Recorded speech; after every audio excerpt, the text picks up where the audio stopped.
Okay, in this video we're going to look at engineering management. What is it exactly?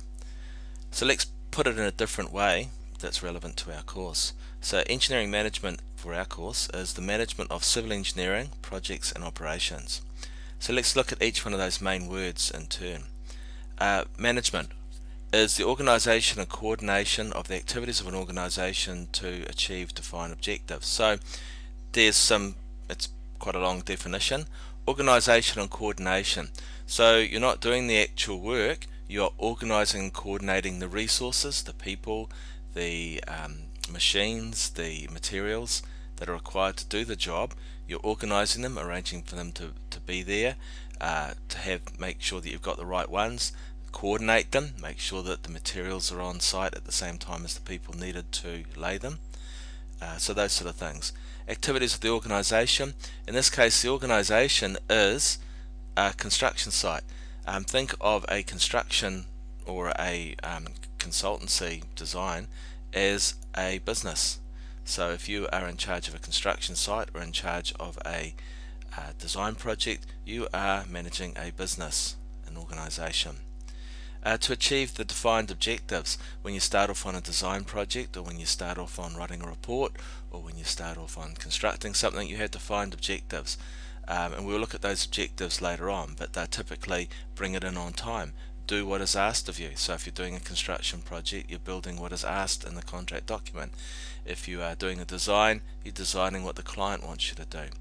And you'll probably have a budget, so you want to bring it in on budget. So those are what the defined objectives are, and as I said, we'll look at them more later on.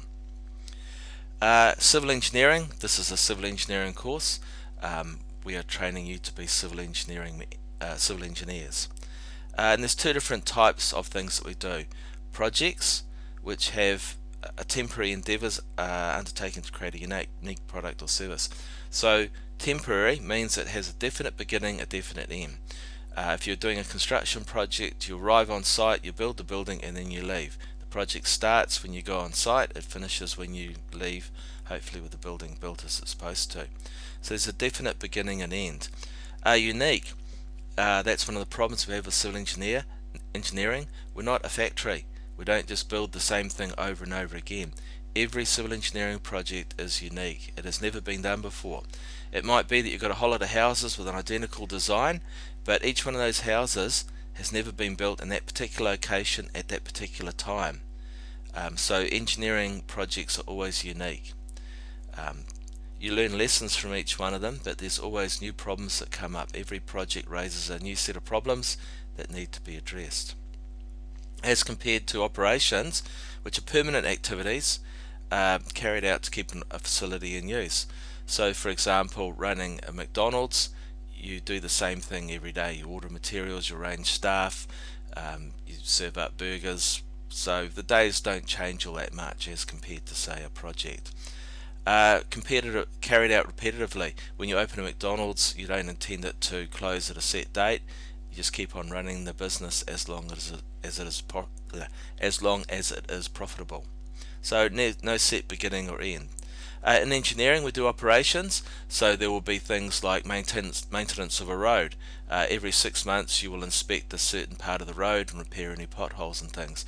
So you will be doing operations, some of you, but most of the civil engineering stuff that we do is a project. So let's look at what civil engineering management actually is. It's the planning, figuring out what do we need to achieve, how are we going to achieve it, who's going to do what resources do I need.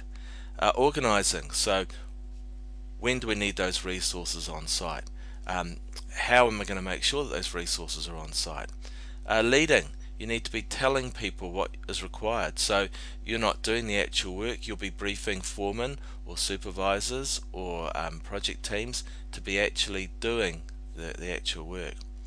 Controlling, once you've actually briefed someone to do it, you leave them to do it, hopefully. If you don't trust them to do it, then you shouldn't be giving it to them in the first place.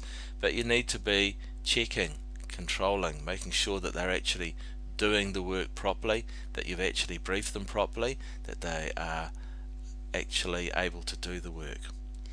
Administering it, making sure that everyone has a desk, if you're sort of doing a design office, everyone has a desk, everyone has a computer, people are being paid. That's what administration is, basically the paperwork.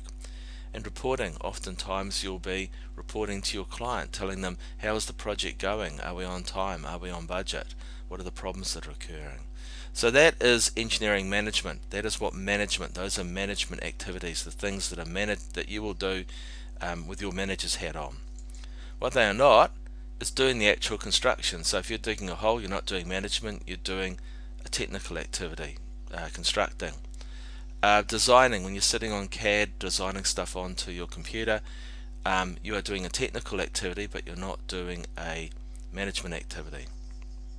And operating, so if you're going to the site and making sure that the systems are all working, that is also not a management activity.